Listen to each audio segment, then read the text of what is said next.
Welcome, my love, to Sacred Healing and Enchantment. This is your space for connection, transformation, deep dive healing, and embodied leadership. Whether you are a seeker, a professional healer, or a coach, this podcast will support you through topics like collective care, archetypal shadow work, and ancient embodiment practices. Each episode offers insights and tools and stories to help you expand both personally and professionally so that you can share your magic with the world. I'm Melanie Monaco. I'm a priestess and mentor who created the first ever self-love coach certification course. I also have developed a new modality for deep dive healing called the Sacred Method that is available in 2025. I run a 7-figure sacred business with thousands of women worldwide through courses, workshops, retreats, and more. And I am so excited that you are part of our community and that you're here. I know that this conversation is going to be so inspiring for you because it left me teary-eyed many times. Today, I have the absolute honor of interviewing Jae, who's a graduate of our Self-Love Coach certification program. And Jae is a liberation and wellness coach for Black women. I know her story will not only inspire you, but will be medicine for you because it was for me. So I hope you listen to the end, that you connect with Jae, and that you also reach out to me with any questions or revelations that you want to share. I love you so much and enjoy the conversation.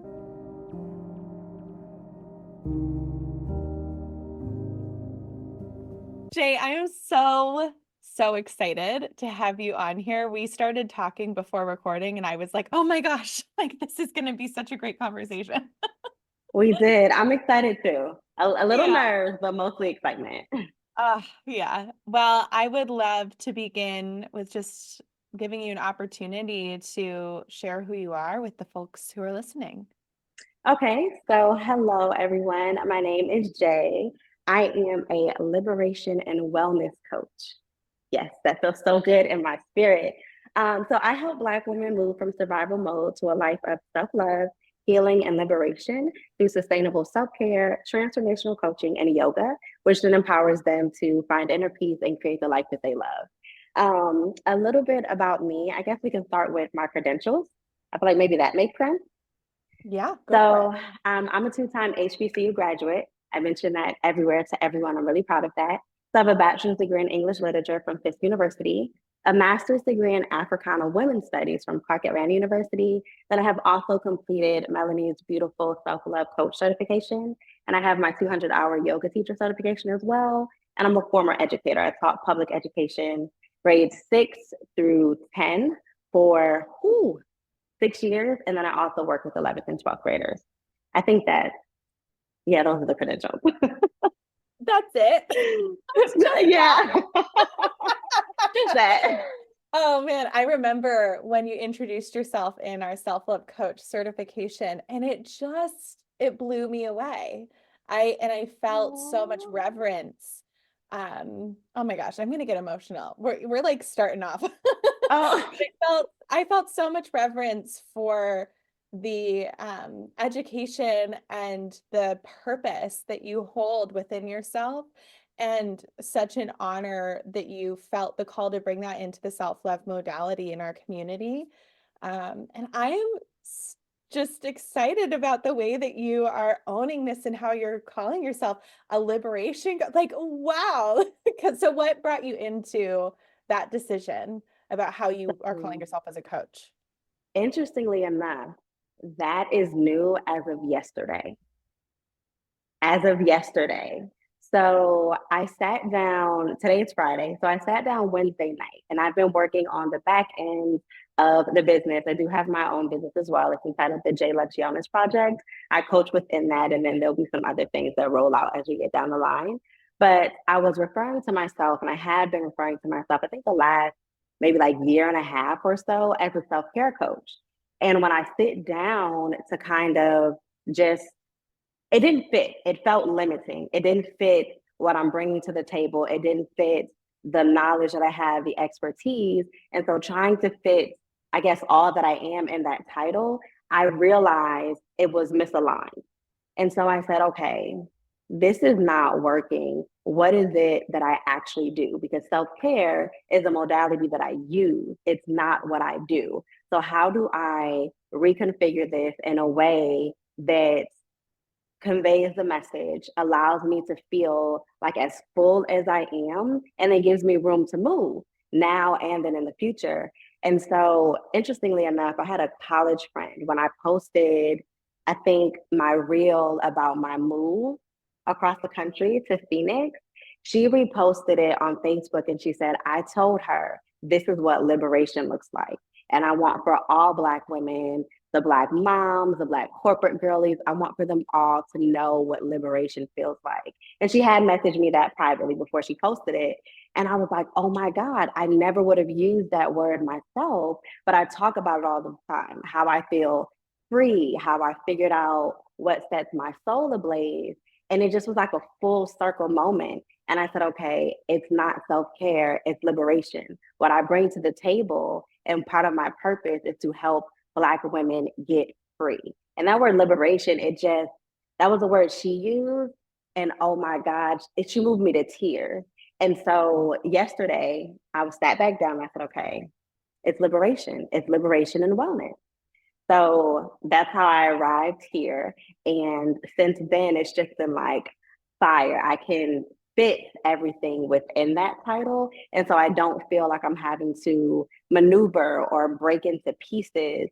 So it works. And it might change down the line. There are some other things that I like that I kind of might add, but for right now, I'm like, no, this is it, Jay, Liberation and Wellness Coach for Black women. So yeah, I was excited to talk about that with you today. Yeah, I'm excited. And what aligned timing that is that you received this like real mirroring from your friend. To me, it seems Mhm. like she held up a mirror and she's like, Jay, look at you. Like, look at this. She she did, and it was just because I feel like sometimes we don't really see ourselves. I know for me, I'm just living my life. I'm doing the things that work for me, and I'm working through my own stuff. But something about that mirror just was like, this is what it is. And so I didn't mention before, but my research for my graduate degree, it actually centers around how trauma, specifically histories that involve sexual violence, impair Black women's relationship to self, like how it disconnects us, and then how we move through the world disconnected from self, and then pretty much everything else. And I kind of just was like, this is this is a piece of that. This all goes together. I was having trouble because I'll back up a little bit. So before I did the self-love lifestyle coaching, I had already created a program. It wasn't necessarily going to be coaching. It was when I was in grad school, I created the program. And it was more like, I guess when I created it, I kind of envisioned partnering with nonprofit and kind of being in that sector. And I will still do that. But going through your program, I kind of just recognized that I could also do this for women via coaching. And so it was all full circle. And I felt like, okay, this is where we're supposed to be. This is how we show up and then bring all of these pieces of ourselves to the table. This is how you find your people. And I recognize that calling myself a self-care coach, I felt disjointed. And so I wasn't showing up fully because I was trying to fit all that I have in this very narrow thing. And I just was like, that's not working. We have to do something else. And so yeah, so we're here. That's amazing. I feel like I have two questions and you can decide where Mhm. you want to go in this conversation. So, one question I have is a bit about your journey. Actually, you know what? I'm going to start here. A bit about your journey, what brought you to wanting to show up and be of service to folks, especially Black women, and what you've learned in your own healing journey that has informed that. Okay. Um, so for me, I feel like I've always been a person that's wanted to be of service. For most of my life, it was working with children. So even though I taught like formally as an educator for 6 years. I started working with children probably when I was like in middle school, high school. So I was the babysitter in the family, I was all of those things. And then senior year in high school, I was part of what we called the Senior Buddy Project. So I went and I taught like the freshman classes once a week, tips and tricks that would help them kind of maneuver high school. And so then I went through college, and originally I wanted to be a psychiatrist. So I started college as psych pre-med, and it wasn't fulfilling. And full disclosure, the science classes were kicking my butt. So I had to make a decision, and I was advised to kind of withdraw from, I think it was biology. And my fifth guides will know, like the bio, whew, goodness gracious. Dr. Freeman, I think was her name. She was awesome, but you had to work. So I had to back up from that just to, save my grades and whatnot. But while I backed up from that, I did realize I didn't feel fulfilled. It didn't feel like it was using my gifts and my talents. So I had a conversation with my mom about whether or not she would be okay if I changed my major. And she was like, of course, find what works for you, yada, yada, yada. So I was taking a core class. It's like an English class, but at my university it was all rooted in the African American experience. So my professor was kind of like, you have a gift. Your papers are amazing. I hear your discussion. I think maybe you should consider English literature. And I was like, okay, well, let's see. So then I took some classes, and I met, her name was Adeniki Davidson. I absolutely love her. She was my mentor, advisor. She taught English, and then she also taught the minor in women's studies, which I have as well. And so I think the background started there. So I was studying my people and learning from a space that I hadn't before, which was one of the reasons I went to an HBCU. So I grew up in New Haven, Connecticut. And I knew, I think from a very early age, that what I saw portrayed of Black people on television was not it. Because I was seeing, like the quintessential like welfare queen, the gangsters, like all of that stuff on TV. Meanwhile, my sister and I in third and fourth grade, our coloring books had Rosa Parks, Thurgood Marshall. Like my parents, worked to make sure we knew. So I was always very sure that there was more to me and my people than what I saw on television. So I get to college and I start this process, and I'm learning about us. And I think that led to grad school. And my grad school experience was where it really started to come full circle. So I was starting to recognize, at that time when I started grad school, I don't think I had enough lived experience as a Black woman, but I was starting to recognize my grandmother, my mother, my aunt, and the experiences and the writings that I was studying and writing about. And so it just started to make a lot of sense, like where I fit in, how my experience was shaped. And then I recognized when I was coming home and I was sharing. I was sharing with my mom, I was sharing with everybody because my mind was blown. All of these fantastic, beautiful, intellectual Black women who had really studied us and how systems of oppression and domination impact our lives throughout the diaspora. It was like, this is the key. I have to find a way to bridge the academic and the social work, the academic and the activism. And so I hope that answers your question. Oh yeah. Yeah. Okay. It's so Okay. juicy. Yes. So that's kind of where it started. And then I was in grad school. I had, I think, two more requirements to finish. I had to do my capstone and take my comprehensive exam. My grandmother got sick. And so I withdrew. I was really, really close to my grandmother. She helped raise me. It was a very hard and difficult time. So I withdrew. And then when she transitioned, I was like, okay, I need to do something else. I just felt stuck. Like I felt stuck in my life. And I originally was going, before she transitioned, I was going to do AmeriCorps.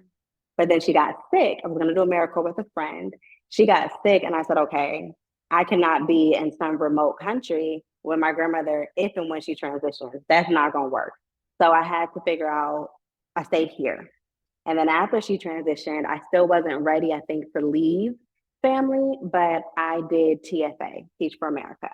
I reached out to a really close friend of mine, and I was like, hey, tell me a little bit about your TFA experience. I think I would love to teach in that capacity, but I'm really not sure. And she was like, girl, we need you. These kids need you. Come on, let's do it. Let's do it. So I went through the TSA process, and the last day of interviews, somebody, she was over STEM, and she came to me and she said, a Black woman, she came to me and she said, I'm not supposed to tell you this, so you didn't hear this, but go ahead and take the exam. Take the teacher certification exams because you're in. She said, if you were STEM, you'd be at my school. She said, but you're not STEM, so I don't know where you're going to end up. I didn't take the exam. And thankfully so, because I didn't end up in Atlanta. She was in Atlanta. She thought I'd be in Atlanta. I ended up moving to Miami. So I went to Miami. That's where I started teaching. I taught for my 4 years. And Miami grew me up. Like Miami, I think, turned me into a woman. But I was in Miami and I said, okay, I have to get back to this graduate degree. It's important to me. I have to get back to this graduate degree. And HBCUs, as we know, they don't necessarily have all of the resources. So there wasn't a way for me to do it online. I couldn't complete it online. So COVID had already hit. I was like, let me get back where my family is. And so I reapplied. Interestingly enough, after 7 years, your credits expire. I had 1 year. So I reapplied, and then I met Dr. Stephanie Sears. Amazing, amazing. So I finished my degree under her. And she kind of I've met some people that just expands my mind in the way that I think. And she's one of those people. Um, so it was under her that I went back and I actually created my program, the JaeLux Yellness Project. And I think that after having the lived experience as a Black woman now, I had been through a professional setting, I had done relationships, I had moved away from home. I had, trying to figure out, do I want marriage? Do I want kids? So I think returning to the field of Africana women's studies after having lived as a Black woman in the real world, so to speak, gave me a new license, because now I wasn't just relating it to what I learned or maybe something my grandmother or mother told me. I was relating it to myself and my friends as well. And so that was, I think, the shift in that program. And I just was like, wow, like I did this. I did this research. I created this program. I am really joining this long list of like amazing Black women who have dedicated their lives to the betterment of humanity and totality, really. And so I think from there was just like, okay, how do I bring this to people? Like, how do I share this? Like, how do I step into a space where I can use the academic knowledge, the experience, but then also help people in real time? I don't want to I don't want to solely be a professor. I don't want to be a teacher only. I don't want to, take 5 years to write a book. I want to be able to really sit with Black women and help them move from where they are to where I know they can be. And so I think that kind of was the journey. Yeah, just hearing that, I know, you shared bits of that when you started, because you've kind of now got us up to the point to when you started the certification course. Yeah. It's just mind-blowing to me, the way that you are now bringing all of that lived experience, all of that education into a really direct pathway to helping other women. And I'm thinking of the moment when you shared your like first revelatory experience, or like maybe not the first, but a revelatory experience that you had during your undergrad.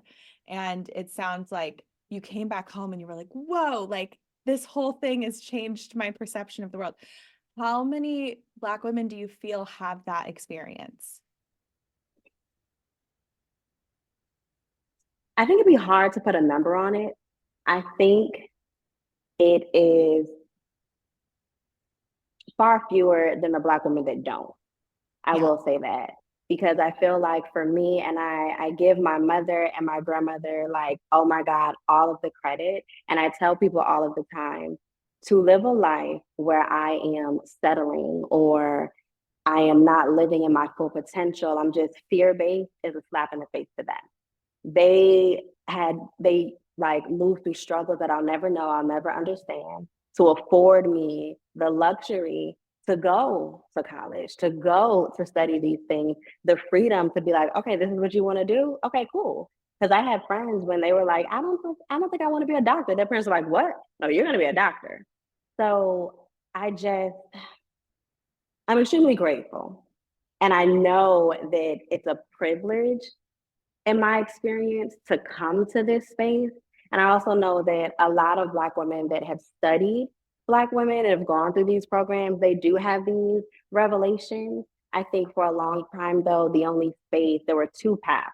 There was activism where you did social justice work, you did nonprofit work. And so you still lived a life where you were struggling, but you were helping. And then you had academia where you were teaching and you were writing, and there wasn't really a lot of like just juxtaposition or crossover between the two. And so it was just like those two paths. And I just don't think enough Black women have had the luxury, the opportunity, and then the access to get to these spaces, to these revelatory moments where it's like, oh my God, like I can live a life different than what I've seen. Sometimes if we don't see it, we don't know it's possible.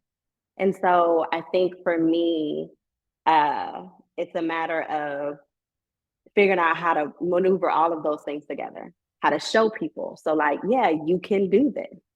And then also how to help people, how to teach people. So it's like just figuring it all out, marrying it together in a way that makes sense.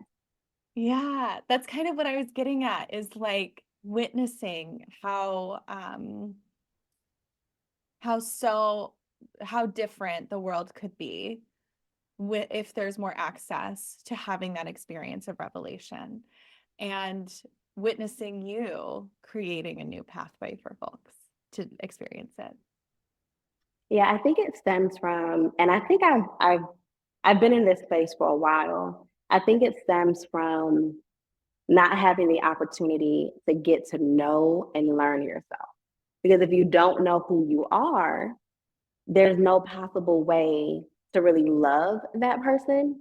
And then I feel like a lot of us get stuck in what we think we're supposed to be, what we think we're supposed to want. And I can speak from experience. I was headed down that path, for marriage, for children, 35-year career as an educator. And it beautiful life. I'm not knocking anybody that has that life, but it wasn't until life kind of switched my path that I recognized the life that actually sets my soul on fire is so different.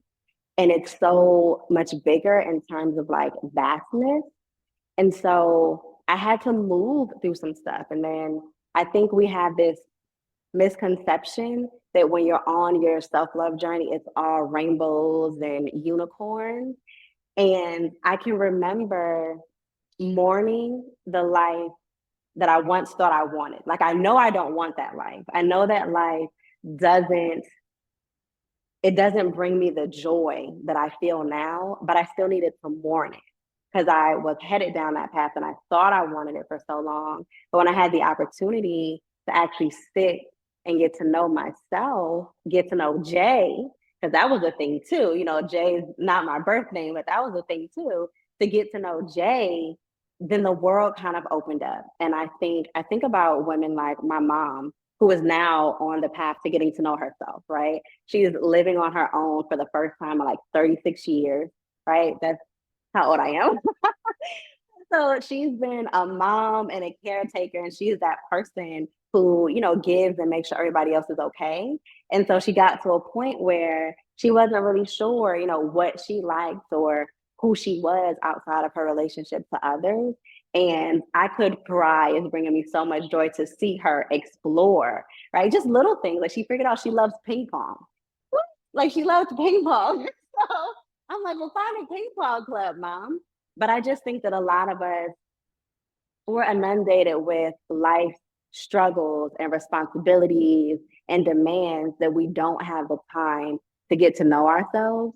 and then figure out what we need to thrive, what we need to be happy. We're just kind of stuck in doing, doing, doing. And so I think that's a key point. I've had the opportunity, the time to get to know Jay and then create from that space.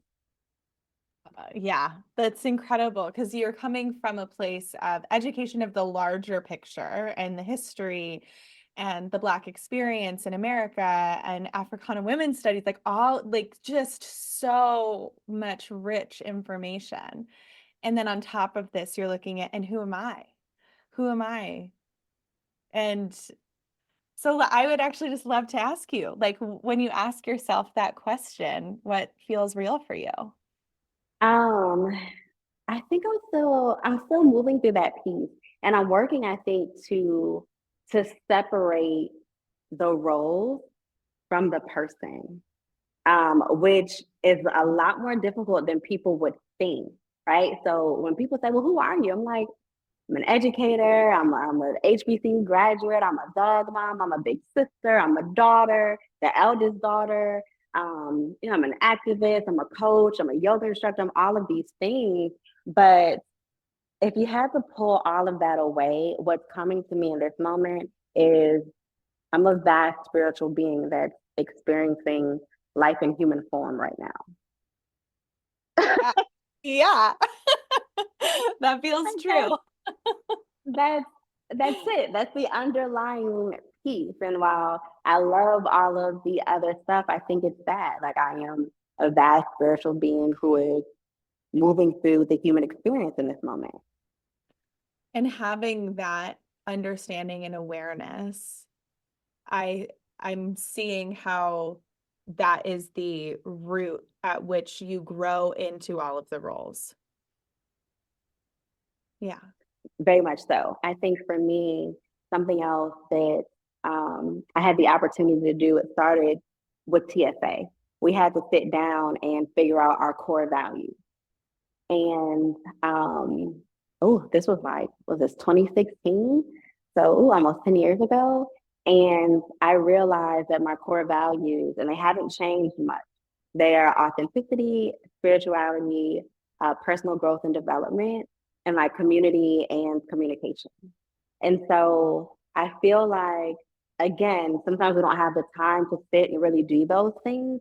But when you do, it gives you a roadmap to kind of like base everything else again. And I feel like when I look back on my journey, everything has gone back to those core values, every single thing. So I think that's a really important piece in the journey to kind of find or make the time in the space to figure out what you value the most, because then it's easier to be in alignment. If you're presented with an opportunity or a decision, if it's not aligned with your core values or the vision that you have for your life, then it's a no. If it is, then it's a yes. And if you're unsure, you do a little more work. But I think those things have helped me, and I'm realizing that now. It's all connected. Yeah, values are so, so important, and I agree wholeheartedly. My my next question for you is really in the work that you are doing as a liberation and wellness coach. What is the journey that you want to bring clients through? I want to allow clients the safe space. Um, I think the partnership and the opportunity to figure out who they are, to get to know themselves, create a vision, and then start the work of aligning their outer world with their inner world. But first, I think we have to start to heal some of that inner world. I know for a lot of women, we're taught that being selfless is what makes you a good woman or a good person. And so we give and give and give and give and give, and then we don't have anything. And so I think it's a matter of figuring out or creating this space for yourself to figure out who you are, discover what brings you joy, and then build your self care practices and your self-love journey around that.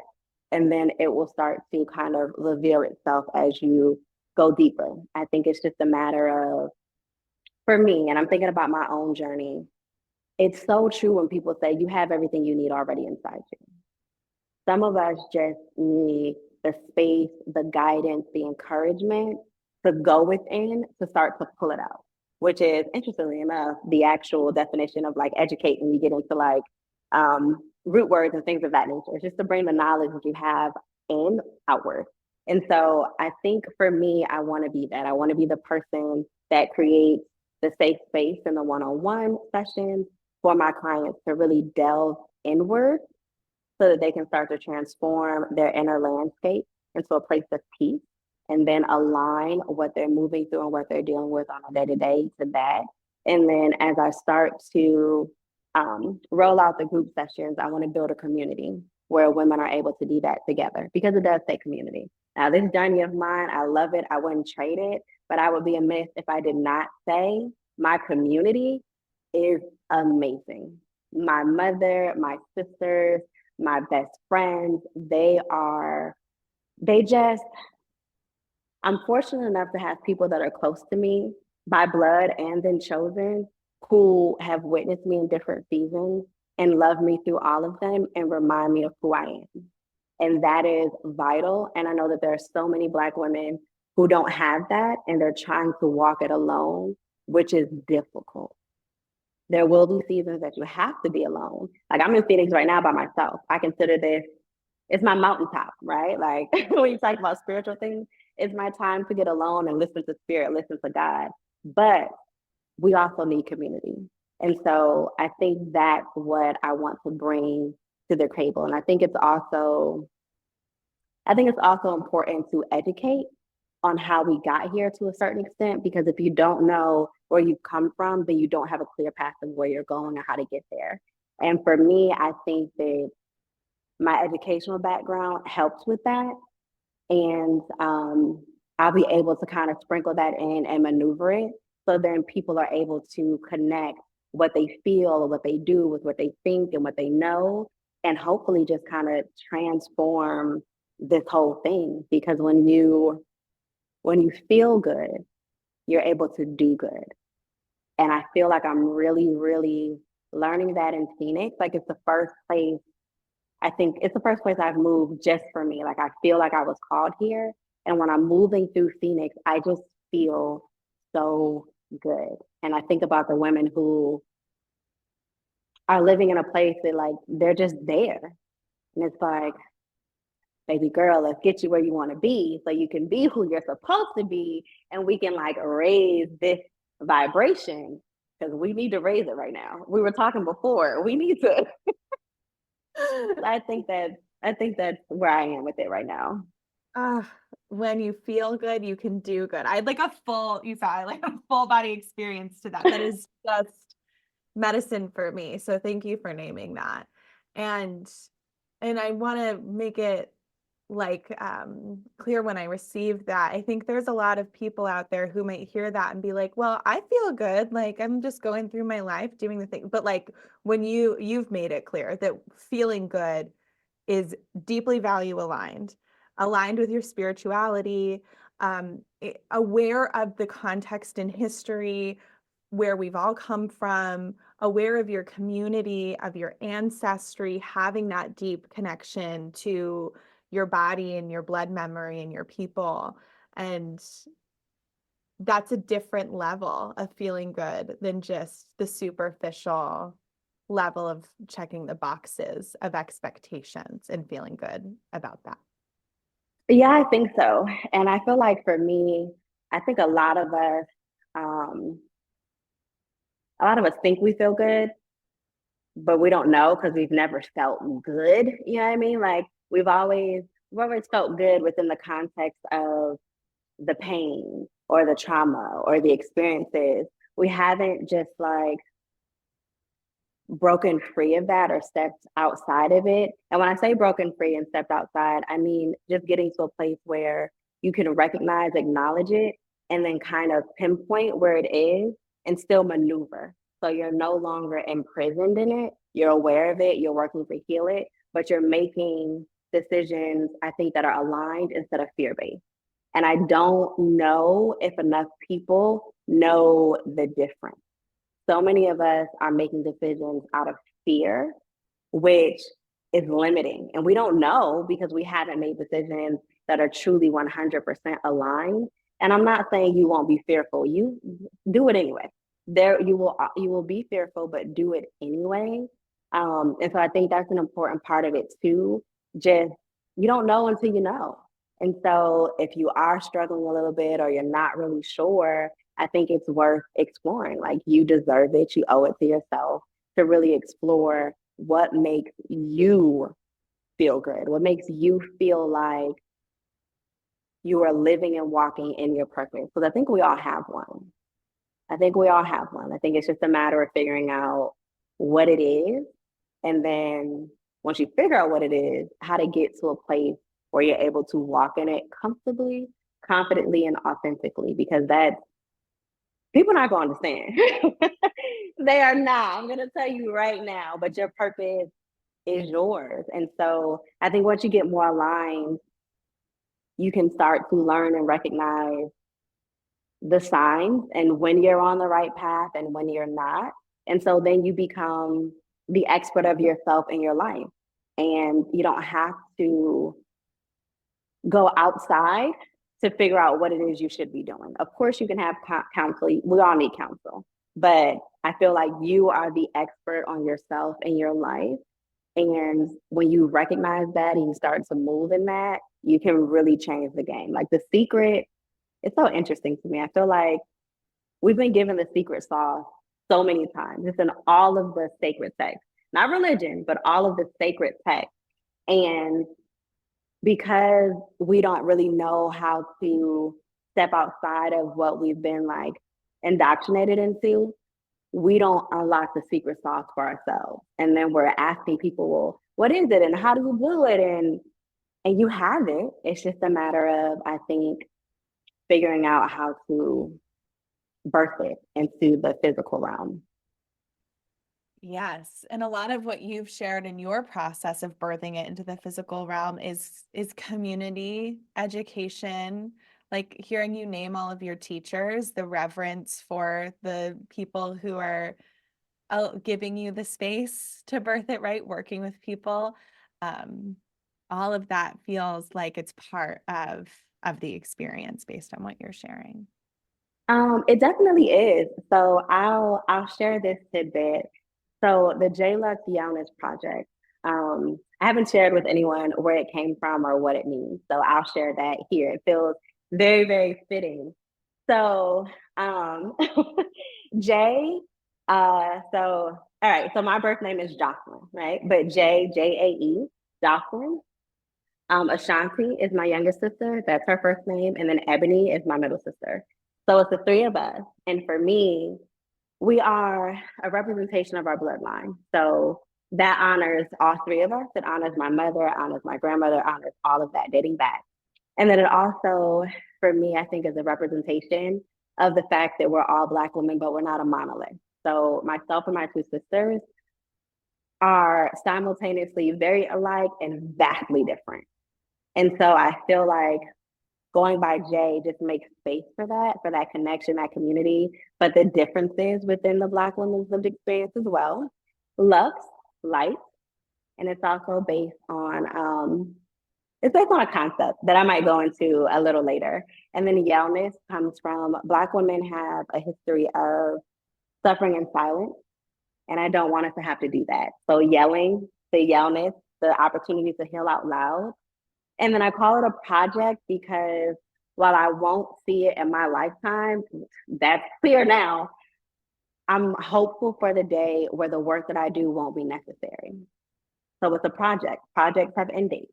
And so I'm very hopeful that there will be an end date for this thing because the world will be better. It'll be a better place for everybody. It'll be a better place for Black women. So the JaeLux Yellness Project is my LLC, and it's the umbrella that I'm basing everything else under. Oh my gosh, I'm so honored that you shared that. It You're felt like, fitting. yeah. It Oh, felt and wow. fitting. It's so meaningful to now, because I would see that on your like name, on your screen name in our calls.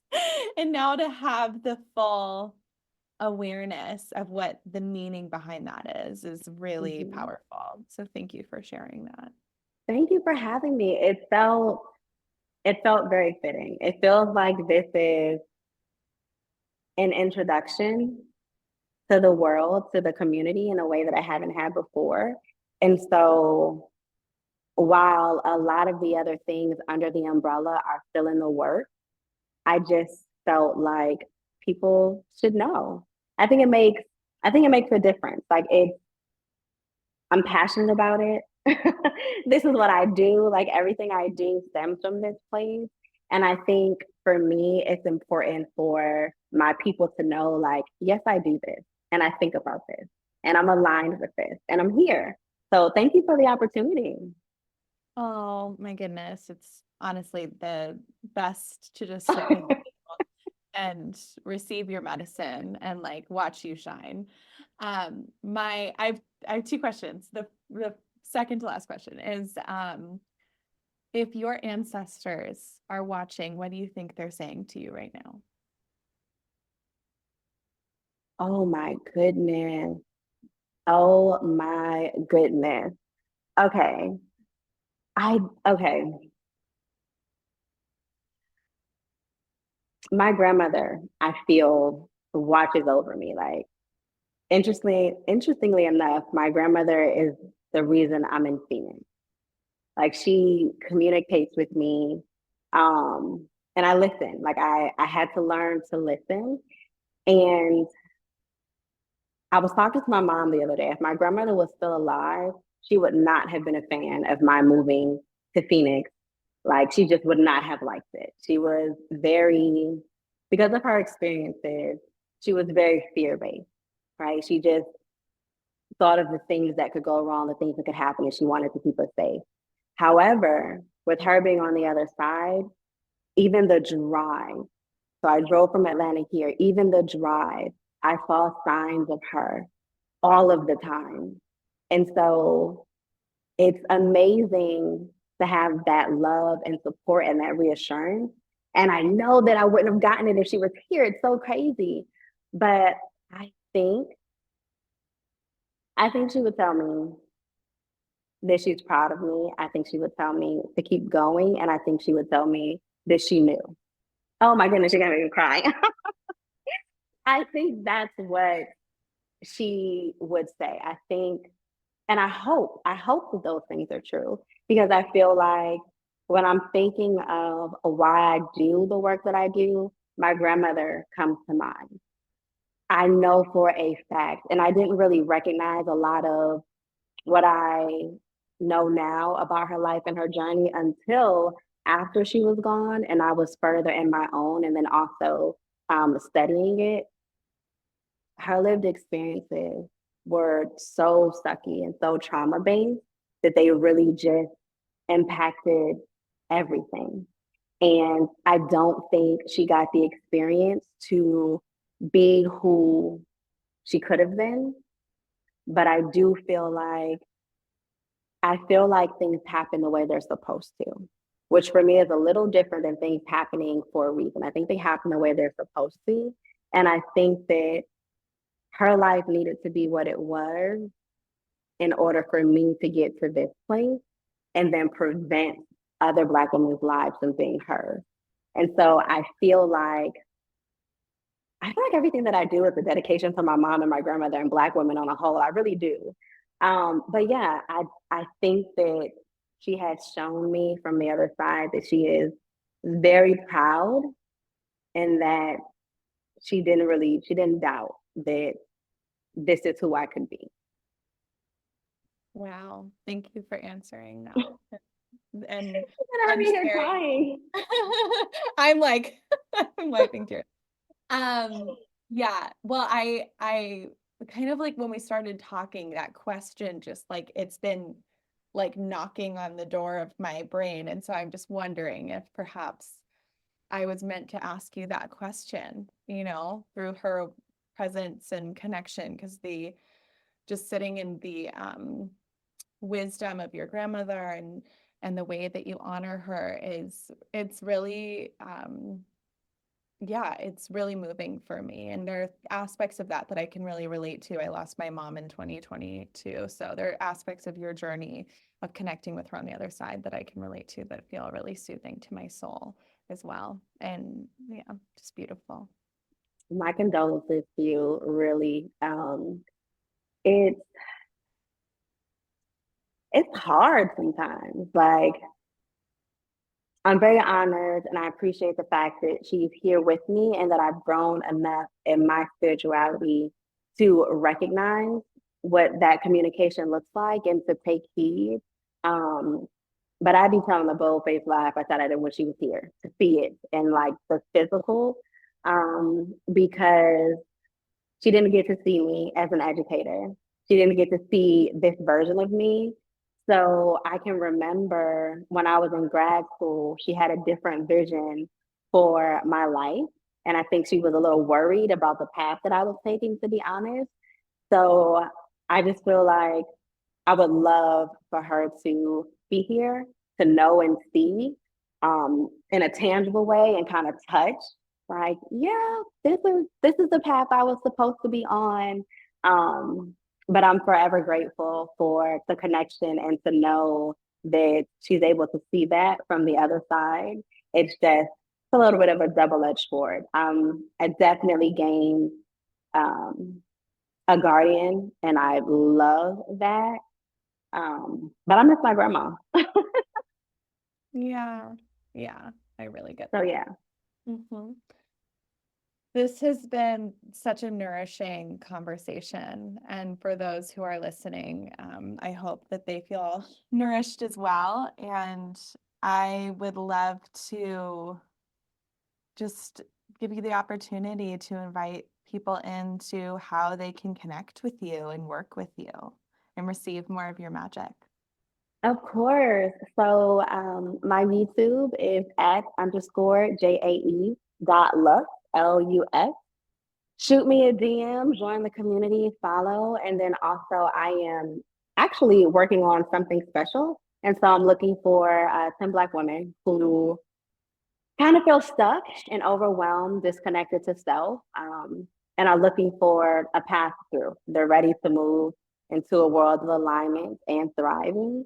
And so, if that sounds like it might be of interest to anybody, please shoot me a DM because I'm excited. I'm excited for this project. And then I'll also say we were talking about it recently, and I was like, I don't know, a podcast, blah, blah, blah, blah. But I have since made the decision to go ahead and start my podcast. So I have I have this horrible, horrible habit, I promise you, of trying to do so many things. And it's so crazy because I'm a lifelong learner. I love to learn new skills, but I suck at it. I suck at the beginning phase because I hate not being good. It's so crazy. I even have allow yourself to be a beginner tattooed on my arm and I still struggle with it. But I do want to go ahead and get started with the podcast. So to I'm gonna add that to my list. Hopefully at the top of the year it'll be rolling out. But yeah, so right now, follow me on Instagram, shoot me a DM. I would love to connect, send you more information. You also have the opportunity in my link tree to sign up for a consultation, complete a quick questionnaire, sign up for a consultation, and we can talk a little more. I think, yeah. And then I offer one-on-one coaching, self-care plans, like personalized self-care plans, because I realized in recent weeks actually that there's a need. There are a lot of people who want to incorporate self-care. They just don't know where to start or how to. And so offering personalized self-care plans is something that I do. And then of course the yoga, if that feels aligned as well. Amazing. There's so many ways for work with you. Wow, this is incredible. So I'm going to link everything in the show notes so that people who are listening or watching this can can visit your Instagram with ease and connect with you. Thank And you. is there anything else that you want to share before Let we? me check my notes. Oh yeah, check your notes. I feel like we covered everything. You know what? I will actually go ahead. I listened to some of your earlier episodes, and I actually will go ahead and share some of my own self-care, like Yeah. go-tos, my top Yes, self-care please tools. do. Yes, I would love that. So I journal. I have a strong journaling practice. I also bullet journal. And I feel like that was really important for me because it helped me get some organization. And when you're not organized, you're just all over the place. So I journal, I bullet journal, yoga, I read a lot, and then euro work. I absolutely love. So in recent months, maybe it's been a year now, any song that's about loving somebody, wanting somebody, missing somebody, meeting somebody, like my favorites, I just sing them out loud to myself in the mirror and I dance around. And it is a game changer. I promise it is a game changer. So those are like my top self-care practices right now. I call them an ecosystem of self-care, but if you're interested in learning more about that, just chat with me and we could create your ecosystem of self-care. I love that. When I love that you just sing to yourself in the I mirror and dance do. around. I do the same. That was when I I was, yeah, do. it's It the is a best. real game changer. It is such a game Yeah. changer. And then I feel like when I started, it was mostly like love songs. And yes, that was great and helpful, but I've also added songs that are about like wanting somebody, like songs that are about sensuality and sexuality. Girl, sing it to yourself. Own your own sensuality, own your own sexuality. Like it's a big need and it's a game changer. It just allows you to connect with, I think, your femininity in a different way.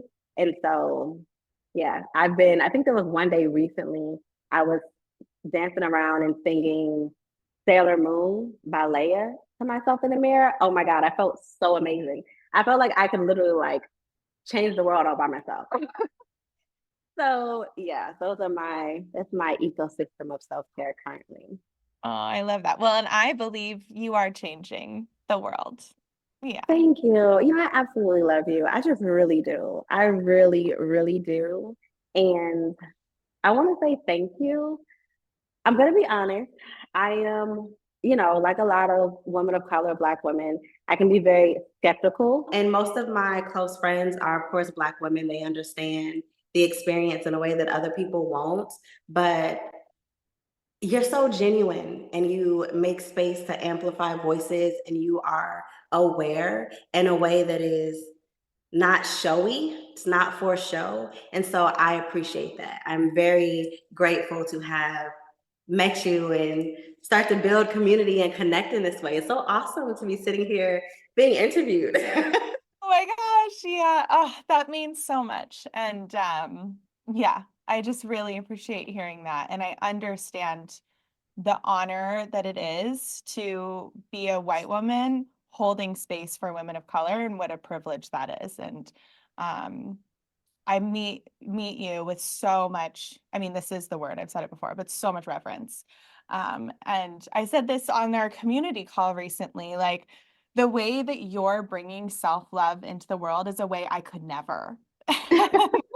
You know what I mean? Like I could never do that. And that's why I'm so honored and like just overflowing with joy at the way you are using the modality of self-love coaching to change the world because it's in a way that I can't, but it's a change that I want to see. And that's why I'm grateful, like profoundly. So thank you. Of course. Thank you, thank you, thank you. I'm excited. I'm excited to be a part of the community. I'm excited to make the shift. I feel just great in this moment. I really do. So I was really excited when you reached out and I'm like, oh my God, absolutely. But at this level, yes. Yeah. Oh my gosh, yes. And I'm so excited for all of the Black women that get to work with you and then all of the people who get to witness your magic through this interview and as you continue to share your message with the world. Thank you, thank you, thank you. This has been awesome. This was a great, great introduction, a great first interview. I have like two more over the next couple of weeks. So I'm Oh, really, yeah, I'm excited. Yeah, with Mental Black Mom and then also Story Club Online. So I have started taking steps to really get, involved in the community. So yeah, I'm excited. And then you have me excited to start mine too. You just remind me, like you remind me that I have something that's uniquely me and that people need it. And so I'm appreciative of that. oh, well, thank you. Thanks for saying that. But I feel like really good about doing my job because I feel is definitely the way that I want my job to be in the world. So, wow, thank you so much for your time and your energy and your space and your story and thank you to your mom and your grandmother and your sisters for infusing so much magic into you. And if they listen to this, I hope that they hear that reference too. But Oh, they definitely will. I got some okay, people that don't listen. Tony, shout out, Crystal, Rena, and Green too. Y'all listening? shout out. Okay. Do you feel complete? Is there anything else that you want to say? I feel great, and I think this we can leave it here for now. We can leave it here for now. All right. Well, everyone, go follow Jay, and we'll all just watch you shine. All right, Melanie, we'll talk soon.